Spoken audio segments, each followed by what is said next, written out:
welcome back to my YouTube channel.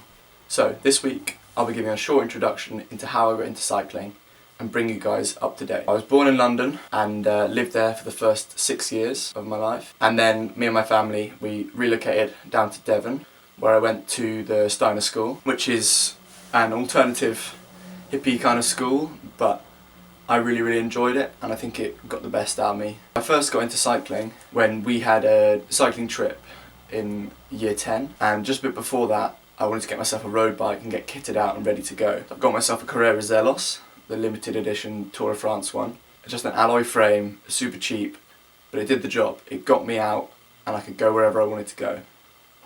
So from there I went on the trip and just had a great time with my friends, enjoying being able to ride from town to town and then camping. And then from there I carried on using it as a mode of transport. That was what cycling was for me to begin with. It was a way of getting from A to B, and it was perfect. One of the people who really helped me to carry on cycling and push it further was John Meredith. He raced cyclocross at the time and was a parent in my class at the school. He brought me to a cyclocross race and he got me some kit, and it really helped me to see what cycling could be, not just a mode of transport. So from there I joined Mid Devon Cycling Club, and they're one of the biggest clubs in the country. They have 500 odd members. And this was a really good place for me to start. So my first ride was an e-ride, where we went to Castle Drogo, which is on top of Dartmoor. This was my first experience of a cafe ride. Now, from then on, I was addicted to them. They're the best thing about cycling. And so there was a group of us who were all in our mid-teens, and we were all working our way up through the groups. It was good and competitive, and we wanted to get to the A-ride first. And that was how I progressed through cycling in that year. And then from there I started doing fourth cat races and getting involved in the local racing scene. And this is like a pretty methodical process through. I never made big leaps, I was never like the best, and that's kind of been the pattern for my cycling. I've steadily improved because I just love it, I enjoy it, and it keeps going. So I started racing, and like everybody, you just have to do it. There's no easy way of starting racing. So my first race was the Primavera, which is a local classic road race on a circuit around Hatherley near Oakhampton. And I felt like I was going to get dropped in the neutralised section of a 60-mile road race. I was on the limit, and as you can imagine I got dropped pretty quickly. So that was a pretty harrowing experience, and you'd think, oh, why would you carry on or whatever?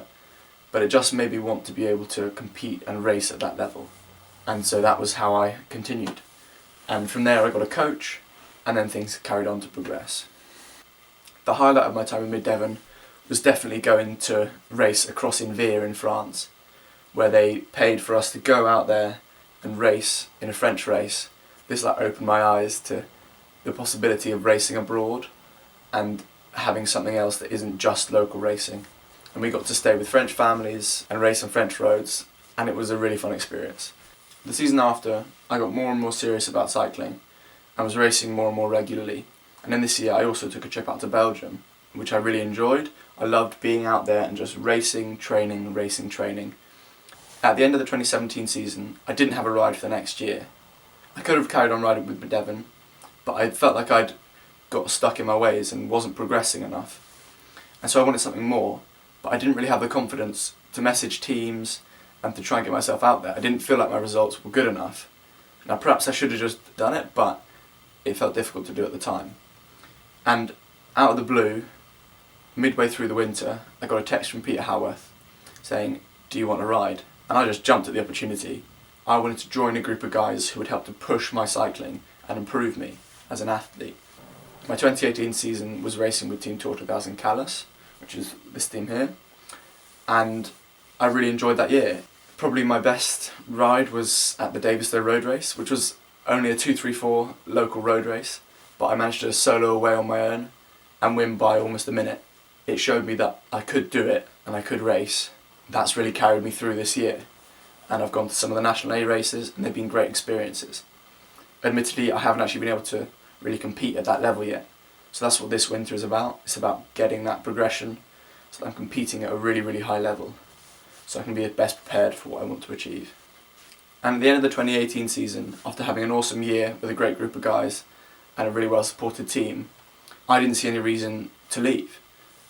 I would very happily have raced on 14 Tour 2000, because I know that they're a really, really awesome group and it will be well supported and will go to some of the best races in the UK.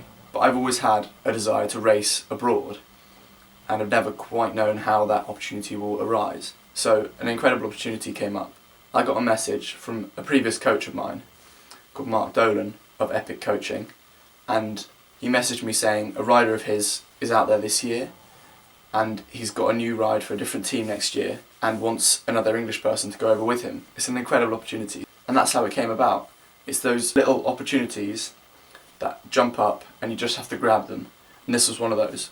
So the team for next year is going to really help support with kit and with a bike, but I'm going to need to find funding for living and eating out there. So that's what this winter is also about, is finding funding and how I get that, how I create the funding so that I can go and do what I want to do. At the same time as getting this opportunity from the team out in Spain, I also was feeling a bit stuck living down in Devon. I'd lived there for 11 years and I wanted to have a bit of my own time and space. So I've moved up to the southeast for the winter. I'm living up in Reading and I'm going to do all my training up here, get that long hard winter in, ready to go out and race in Spain in February. That's enough talking for one video. It's time to get out and start training again. See you next week.